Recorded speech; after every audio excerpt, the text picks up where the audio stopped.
Hi everyone, welcome back to the channel. In this video, I'm going to answer another common TypeScript interview question.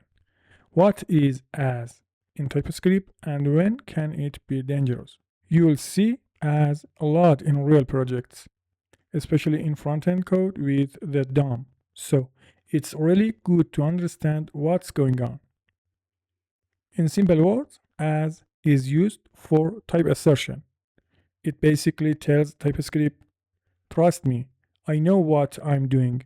This value is this type. But the main important part is it only affects the type system. It does not change the actual value at runtime.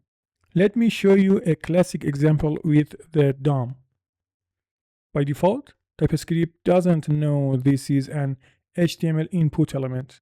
TypeScript thinks this is HTML element or null. So we use as to assert the type. Here we are telling TypeScript this element is an HTML input element. So please let me access that value.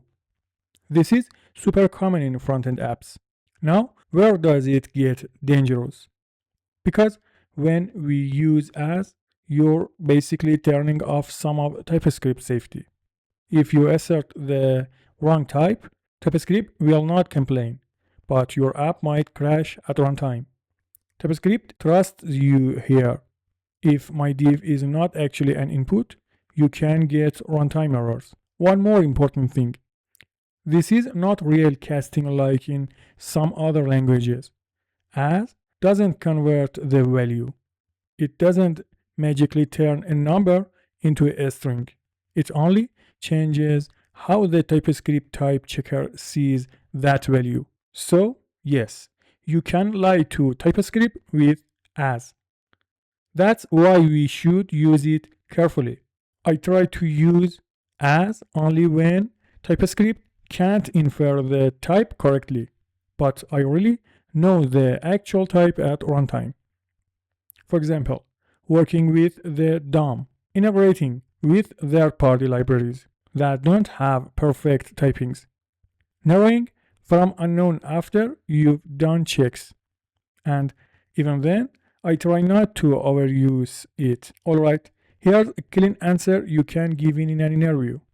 As in TypeScript is used for type assertion. It tells the compiler, trust me, I know the real type of this value. A common example is when we grab a DOM element and assert it as an HTML input element.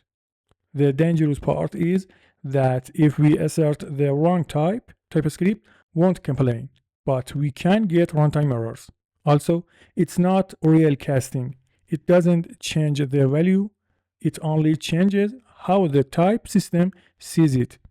So I try to use as carefully and only when it's really necessary. You can shorten this if needed, but this version sounds confident and shows you understand the risks.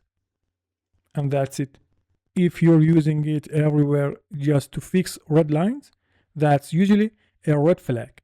Try to let TypeScript infer types for you and only use as when you're sure about the value. If this was helpful, don't forget to like and subscribe. Thanks for watching and I'll see you in the next one.